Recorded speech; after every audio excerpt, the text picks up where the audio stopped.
Perhatian khusus di tingkat TPS dan seluruh suara dari 895 TPS di 16 kecamatan dan 241 desa serta kelurahan di Ogan Ilir sudah selesai dihimpun oleh KPU Ogan Ilir dan telah direkapitulasi dengan melibatkan Badan Pengawasan Pemilu, KPPS, Panitia Pemilihan Kecamatan, PPK, dan saksi dari paslon 1 maupun paslon 2. Dari hasil pleno rekapitulasi, mengesahkan paslon nomor urut 1, Pancawijaya Akbar Ardani, sebagai pemenang Pilkada Ogan Ilir, mengalahkan paslon nomor urut 2, Ilyas Panji Alam Endang PU Ishak.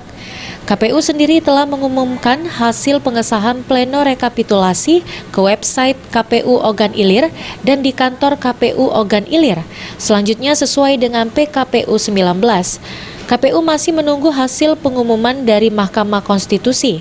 Apakah KPU Ogan Ilir terregister atau tidak dengan tenggang waktu 3 hari setelah pengumuman tersebut.